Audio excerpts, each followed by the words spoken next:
একটি ছোট্ট গ্রামে বাস করত একটি দরিদ্র ছেলে, নাম তার আরিফ। আরিফের বাবা দিনমজুর, মা গৃহবধূ। সংসারে অভাব লেগেই থাকত, তবু আরিফ ছিল সব পরিশ্রমী অভিনয়ী। একদিন স্কুল থেকে ফেরার পথে সে গ্রামের বাজারে একটি মানিব্যাগ কুড়িয়ে পেল। ব্যাগটি খুলে দেখে সেখানে অনেক টাকা আর কিছু গুরুত্বপূর্ণ কাগজপত্র আছে। আরিফ বুঝল, এটা নিশ্চয়ই কোনো ধনী লোকের ব্যাগ। অনেকেই তাকে বলল, এই টাকা দিয়ে তুই ভালো জামা কাপড় কিন, বই খাতা কিন, তোর এত দরকার। কিন্তু আরিফ বলল, এই টাকা আমার নয়, আমি কখনো অন্যের জিনিস নিজের করতে পারি না। সে ব্যাগটি নিয়ে গেল গ্রামের চেয়ারম্যান সাহেবের কাছে। চেয়ারম্যান ব্যাগে থাকা পরিচয়পত্র দেখে মালিককে খুঁজে বের করলেন। মালিক ছিলেন পাশের শহরের একজন বড় ব্যবসায়ী। তিনি গ্রামে এসে আরিফকে খুঁজে বের করলেন।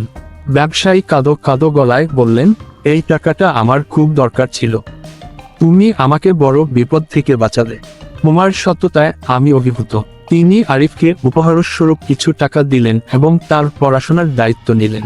আরিফের পরিবার প্রথমে অবাক হলেও পরে বুঝতে পারল, সততার পথে হাঁটলে শেষ পর্যন্ত জয় নিশ্চিত। সময় কেটে গেল, আরিফ বড় হয়ে একজন সৎ ও দক্ষ অফিসার হলো।